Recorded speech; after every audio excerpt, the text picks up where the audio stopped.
숨겨진 복지 혜택을 알기 쉽게 전달하는 KGS 복지특파원 김기자입니다.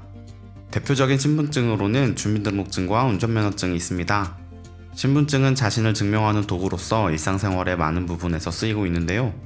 내년 주민등록증과 운전면허증 각각 이것이 생긴다고 합니다.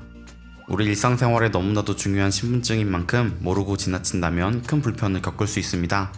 오늘 내용 끝까지 시청하셔서 큰 불편함 없으셨으면 좋겠습니다. 몰라서 못 받는 복지 혜택 이제 놓치지 말자. 구독과 좋아요, 알림 설정을 눌러주시면 보다 빠르게 소식을 받아볼 수 있습니다. 첫 번째로 운전면허증 소식인데요.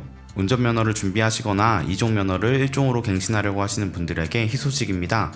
내년부터 운전면허 종목이 새롭게 신설된다고 하는데요.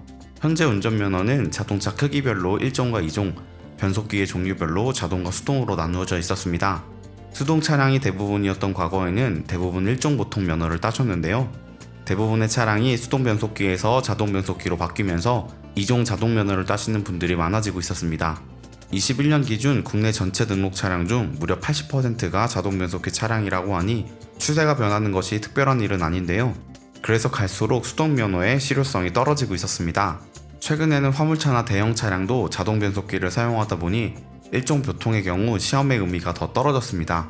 그동안 자동 변속기가 달린 차만 운전하는 조건이 붙은 면허는 2종에만 있었기 때문에 2종 자동 면허를 가지신 분이 1종 차량을 운전하기 위해서는 1종 보통 면허를 새로 따셔야 했고, 만약 2종 수동 면허를 가지고 있으신 분이 7년 무사고라면 1종 보통으로 갱신이 가능했습니다. 경찰청은 자동 변속기가 현재 모든 차종에서 일반화된 상황을 고려해서 자동 조건부 1종 보통 면허를 도입하기로 했습니다. 자동 조건부 1종 보통 면허는 1종 차량 중 자동 변속기가 달린 차량을 운전할 수 있는 면허증입니다. 경찰청에 따르면 국내 차량 중 자동 변속기 차량이 86%이고 차종별로는 승용차가 96%, 승합차 59%, 화물차 35%, 특수차량 44%입니다. 현행 운전면허 체계에서 1종 보통 면허는 승용차, 정원 15명 이하 승합차, 적재 중량 12톤 미만 화물차, 10톤 미만 특수차, 3톤 미만 지게차, 원동기 장치 자전거 등을 운전할 수 있습니다. 반면 2종 보통 면허는 승용차, 정원 10명 이하 승합차, 적재 중량 4톤 이하 화물차, 3.5톤 이하 특수차 등만 운전할 수 있었습니다. 이번에 조건부 1종 자동 면허가 생기면서 조금 더 실효성 있는 면허증이 생기는 것입니다.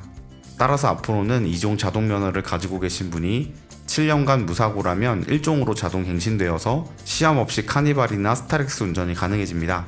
1종 자동 면허 시험은 내년부터 일부 시험장에서 사전 적용을 하고 2025년부터는 전국 모든 운전면허 시험장으로 확대될 예정이라고 하니 면허증을 준비 중이신 분들, 2종에서 1종으로 바꾸실 분들은 참고하셨으면 좋겠습니다.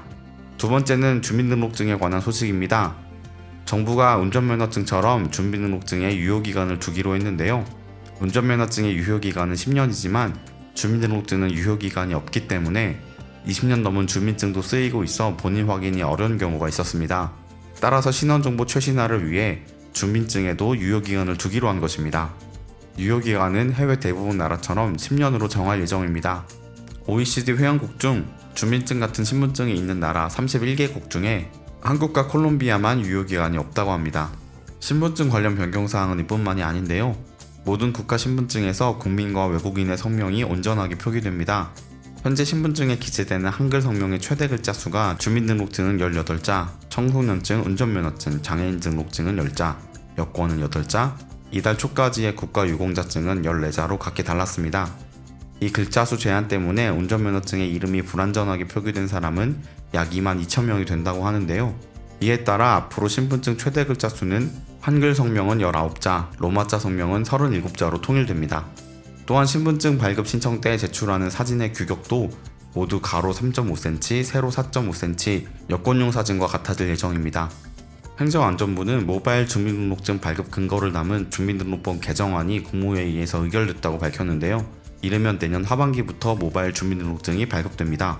실물 주민등록증을 챙길 필요 없이 휴대전화에 저장된 모바일 주민등록증으로 신분을 증명할 수 있게 되는 것입니다. 휴대전화에 저장되는 모바일 주민등록증은 모바일 공무원증, 운전면허증, 국가보훈등록증에 이은 네 번째 모바일 신분증입니다. 실물 주민등록증과 같은 효력을 지니고 있어 성년 확인이 필요할 때는 물론이고 민원 서류를 발급할 때, 은행에서 계좌를 개설하거나 대출을 신청할 때도 신원증명용으로 사용할 수 있습니다. 발급 정보는 1인 1단말기에 암호화하여 안전 영역에 저장되고 생체 인증을 거쳐야 사용할 수 있습니다.